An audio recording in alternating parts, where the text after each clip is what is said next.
সকল শ্রেণী-পেশার মানুষের ভালোবাসার মানুষ ও তিনবারের সাবেক সফল প্রধানমন্ত্রী বিএনপির চেয়ারপারসন দেশমাতা বেগম খালেদা জিয়ার রুহের মাগফিরাত কামনায় সুনামগঞ্জের ধর্মপাশা উপজেলার পাইকুড়াটি ইউনিয়নের গণদোয়া ও মিলাদ মাহফিল অনুষ্ঠিত হয়েছে। মঙ্গলবার বিকেলে পাইকুড়াটি ইউনিয়নের নতুন বাজার মাঠে ইউনিয়ন বিএনপি ও অঙ্গ সংগঠনের উদ্যোগে এই দোয়া ও মিলাদ মাহফিল অনুষ্ঠিত হয়। সুনামগঞ্জ ১ আসনে বিএনপির মনোনীত প্রার্থী হিসেবে ভোটের মাঠে পুরোদমে সক্রিয় রয়েছেন সুনামগঞ্জ জেলা বিএনপির সাবেক সাংগঠনিক সম্পাদক কামরুজ্জামান কামরুল। তার পক্ষে পাড়া মহল্লায় বিভিন্ন স্থানে বেগম জিয়ার রুহের মাগফিরাত কামনায় ধারাবাহিকভাবে মিলাদ মাহফিল অনুষ্ঠিত হচ্ছে। অনুষ্ঠানে প্রধান অতিথি হিসেবে উপস্থিত ছিলেন সুনামগঞ্জ জেলা বিএনপির সাবেক সাংগঠনিক সম্পাদক ও জেলা বিএনপির সদস্য কামরুজ্জামান কামরুল। এ সময় ধর্মপাশা ও তাহিরপুর উপজেলার বিএনপি ও অঙ্গ সংগঠনের বিভিন্ন পর্যায়ের নেতাকর্মীরা উপস্থিত ছিলেন।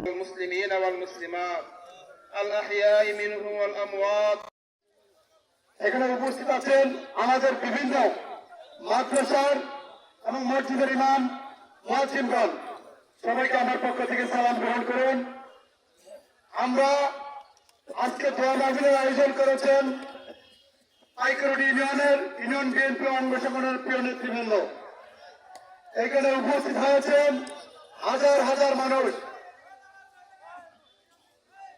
আমি একটু অনুরোধ করবো, আপনারা যদি বসে যান। দোয়া মাহফিলের আয়োজন করেছি যার জন্য তিনি হচ্ছেন মাদার অফ ডেমোক্রেসি, যাকে বলা হয় গণতন্ত্রের মা, যাকে বলা হয় আপসীন নেত্রী, যাকে বলা হয় বাংলাদেশের সকল শ্রেণী পেশার হিন্দু, মুসলিম, বৌদ্ধ, খ্রিস্টান সকল শ্রেণীগোষ্ঠী মানুষের প্রিয় নেত্রী।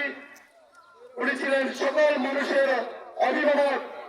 যিনি বাংলাদেশকে ধারণ করেন, যিনি বাংলাদেশের সকল শ্রেণী পেশার মানুষকে ধারণ করেন, সেই প্রিয় নেত্রীর জন্য আমরা উপস্থিত হয়েছি। আমাদের ধর্মপাশা উপজেলার নেতৃবৃন্দ, আমরা মা বেগম খালেদার জন্য দোয়া করব। আমাদের এই নেত্রী আমাদের এই বাংলাদেশের আমাদের যে ওলামা একরামগণ আছেন তাদের পক্ষের মানুষ ছিলেন। আমাদের যে হিন্দু সম্প্রদায়ের মানুষ ছিলেন তাদের পক্ষের মানুষ ছিলেন। সবাই সবার জায়গা থেকে ধর্ম করার অধিকার একমাত্র নেত্রী আমাদের দিয়েছিলেন, কোন পক্ষ নাই। এবং মনে পড়ে সত্যিকার অর্থের মুসলমান ছিলেন। মুসলমানের পক্ষে, মুসলমান হিসেবে মুসলমানের পক্ষে ছিলেন। হিন্দু বৌদ্ধদের ছিলেন, হিন্দু ভাইদের যারা সুন্দরভাবে তাদের প্রোগ্রাম করতে পারে, তাদের ধর্ম পালন করতে পারে, এই বিষয়ে উনি অনেক সজাগ দৃষ্টি ছিল। সেই পিরিয়ড থেকে